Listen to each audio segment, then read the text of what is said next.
കോഴിക്കോട് ജില്ലയിൽ 2 പേർക്ക് കൂടി അമീബിക് മസ്തിഷ്ക ജ്വരം സ്ഥിരീകരിച്ചു. കുളത്തൂർ സ്വദേശിയായ യുവാവിനും 3 മാസം പ്രായമുള്ള കുഞ്ഞിനുമാണ് രോഗബാധ സ്ഥിരീകരിച്ചത്. ജില്ലയിൽ ജാഗ്രതാ നിർദ്ദേശം നൽകിയിട്ടുണ്ട്.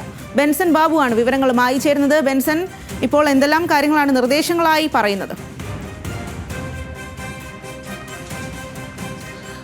സ്വാതി സൂചിപ്പിച്ചതുപോലെ തന്നെ പനി മൂർച്ഛിച്ചതിനെ തുടർന്ന് കഴിഞ്ഞ ഒരാഴ്ചക്കാലമായി കോഴിക്കോട് മെഡിക്കൽ കോളേജ് ആശുപത്രിയിൽ ചികിത്സയിലുണ്ടായിരുന്ന 2 പേർക്ക് കൂടിയാണ് ഇപ്പോൾ അമീബിക് മസ്തിഷ്ക ജ്വരം സ്ഥിരീകരിച്ചിട്ടുള്ളത്. ഇരുവരും ചികിത്സയിൽ തുടരുകയാണ്. കുളത്തൂർ സ്വദേശിയായിട്ടുള്ള 40 വയസ്സുകാരൻ, അതോടൊപ്പം തന്നെ താമരശ്ശേരി സ്വദേശിയായിട്ടുള്ള 3 മാസം പ്രായമുള്ള ഒരു കുഞ്ഞ് എന്നിവർക്കാണ് ഇത്തരത്തിൽ രോഗം പിടിപെട്ടിട്ടുള്ളത്. അതിൽ ഏറ്റവും പ്രധാനപ്പെട്ടത് ഈ കുഞ്ഞിന് എവിടെ നിന്നാണ് രോഗം പിടിപെട്ടത്, എന്താണ് അതിന്റെ സാഹചര്യം എന്നതിനെ പറ്റി വ്യക്തമായിട്ടുള്ള ഒരു പരിശോധന അധികൃതരുടെ ഭാഗത്തു നിന്നും ഉണ്ടാകുമെന്ന് അറിയിച്ചിട്ടുണ്ട്. അതോടൊപ്പം തന്നെ താമരശ്ശേരിയിൽ കഴിഞ്ഞ ദിവസമാണ് 4ാം ക്ലാസ്സുകാരി 9 വയസ്സായിട്ടുള്ള അനൈന എന്ന് പറയുന്ന കുട്ടി അമീബിക് മസ്തിഷ്ക ജ്വരം ബാധിച്ച് മരിച്ചത്. അപ്പോൾ ആ കുട്ടിയുടെ സുഹൃത്തുക്കൾക്കും അതോടൊപ്പം തന്നെ അടുത്ത ബന്ധുക്കൾക്കും രോഗലക്ഷണങ്ങൾ ഉണ്ടായിരുന്നപ്പോൾ അവരുടെ സ്രവം സാമ്പിളുകൾ ശേഖരിക്കുകയും പരിശോധനയ്ക്കായി അയക്കുകയും ചെയ്യുമെന്നും അറിയിച്ചിട്ടുണ്ട്. അതോടൊപ്പം തന്നെ ഈ കുട്ടി കുളിച്ചു അല്ലെങ്കിൽ ഈ രോഗബാധ ഉണ്ടായി എന്ന് കരുതപ്പെടുന്ന ആ കുളത്തിലും പരിശോധന നടക്കുന്നുണ്ട്. അതോടൊപ്പം തന്നെ ഈ മേഖലയിലെല്ലാം തന്നെ കനത്ത ജാഗ്രതാ നിർദ്ദേശം നൽകിയിട്ടുണ്ട്. ഇത്തരം കുളങ്ങൾ അടക്കമുള്ള പ്രദേശങ്ങളിൽ കുട്ടികളടക്കമുള്ള ആളുകൾ കുളിക്കരുത് എന്ന നിർദ്ദേശം നൽകിയിട്ടുണ്ട്. അതോടൊപ്പം തന്നെ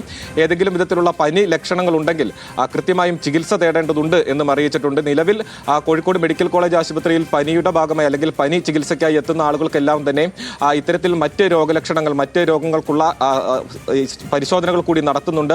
അതായത് അമീബിക് മസ്തിഷ്ക ജ്വരം അല്ലെങ്കിൽ അമീബിക് മസ്തിഷ്ക ജ്വരം ഉണ്ടാകുന്നതുമായി ബന്ധപ്പെട്ട് അല്ലെങ്കിൽ അതിന്റെ രോഗലക്ഷണങ്ങൾ കാണിക്കുന്ന ആളുകൾക്കെല്ലാം തന്നെ കൃത്യമായിട്ടുള്ള പരിശോധനയും ചികിത്സയും നൽകുന്നുണ്ട്. ജില്ലയിലുടനീളം തന്നെ ജാഗ്രതാ നിർദ്ദേശം നൽകിയിട്ടുണ്ട്.